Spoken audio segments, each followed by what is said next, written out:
President Joe Biden came to office promising changes in U.S. policy toward Cuba. But months after he moved into the White House, sanctions remain in place and diplomacy is strained at best. The crippling effects of the U.S. embargo recently led to the suspension of cash deposits in U.S. dollars, a major source of income for ordinary Cubans. It affects me from the point of view that I have relatives abroad who send me foreign currency, but well, we will look for other ways for it to arrive. It's all a far cry from President Obama's historic visit in 2016. When relations were normalized, the U.S. embassy reopened and travel to Cuba allowed. President Biden, it seems, is not following suit. A Cuba policy shift or additional steps is currently not among the president's top foreign policy priorities, but it is an issue, of course, we will remain engaged in and focused on. In essence, that means retaining hundreds of tough measures put in place by President Trump, including redesignating Cuba a state sponsor of terrorism. Critics of the embargo say despite calls for democracy and improved human rights in Cuba, changes can be made. They want to see some evidence of progress, politically, economically, but that's not necessarily an impediment to perhaps taking initial steps to get rid of some of the more strict or tough sanctions that the Trump administration put in place.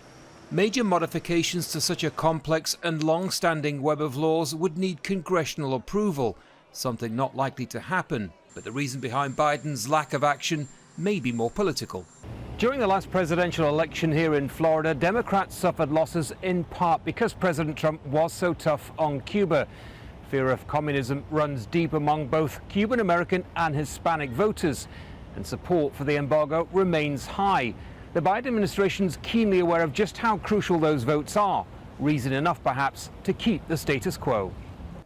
For Cuban Americans like Ingrid Arenas, the blame lays squarely with the Cuban government. They don't allow any young people that, of course, have new ideas, have a new method, have a good hopes.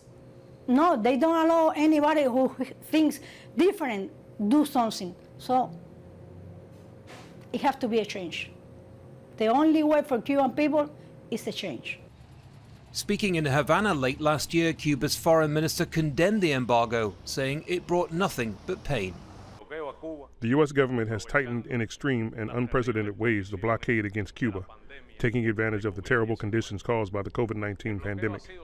The blockade has always been a criminal act, a genocidal act as established by the Geneva Convention, an act of economic warfare. For more than 25 years, the UN General Assembly has voted in favor of ending the U.S. embargo on Cuba. But President Biden, who was part of the Cuba normalization process during the Obama administration, has so far left the embargo firmly in place. Andy Gallacher, Al Jazeera, Miami, Florida.